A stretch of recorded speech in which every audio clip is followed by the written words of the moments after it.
Welcome back to BJ English News, where we bring you the latest headlines. Jharkhand Assembly marks end of Anglo-Indian seats. The Jharkhand Assembly now comprises 81 members instead of 82 as the Anglo-Indian representation has been discontinued.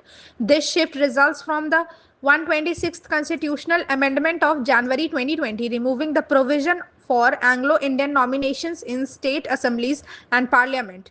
Previously, this representation began in 1952, ensuring the community's legislative voice. Former MLA Glenn Joseph Galston expressed sadness at this change, underscoring its historical significance. Jharkhand's assembly, formed post-Bihar bifurcation in 2000, had prominent Anglo-Indian leaders like Joseph Pancholi Galston. The decision reflects border reforms but has ended a meaningful tradition. Bihar faces political heat over Waqf Board Bill. The Waqf Board Amendment Bill 2024 has triggered strong political reactions in Bihar. Opposition leaders and Muslim organizations criticized the bill's board changes to the board's powers. At a Patna conference, Jamiat Ulema-e-Hind President Maulana Arshad Madani warned against undermining Waqf properties' religious value and urged Bihar's Chief Minister Nitish Kumar to oppose the bill. Leaders like MP Azamuddin Owaisi called for extended deliberations, claiming rushed actions could harm minority communities. Critics accuse the central government of neglecting consultations. This issue highlights the challenge of balancing legislative reform with cultural sensitivity and religious significance. Bihar led protests against Waqf Amendment Bill.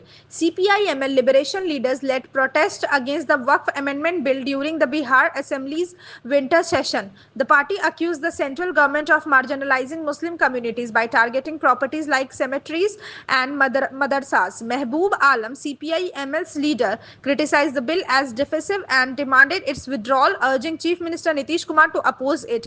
Protesters also highlighted BJP's alleged exploitation of minority voting concerns. CPI-ML announced plans to file a suspension motion to challenge the bill.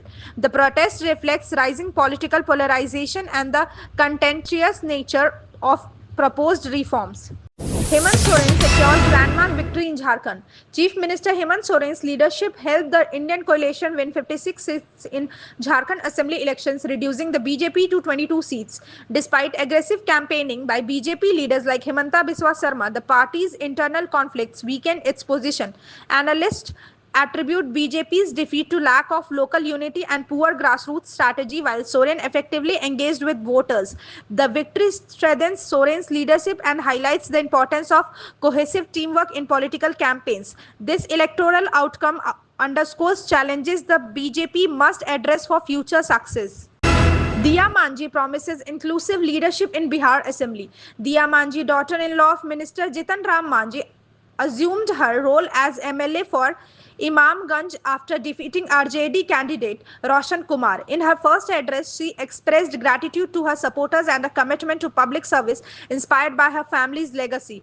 Manjhi's pledge to focus on learning legislative processes and criticized opposition leader Tejaswi Yadav for inconsistent efforts. Her election marks a fresh chapter in Bihar politics, emphasizing women's representation and strong leadership.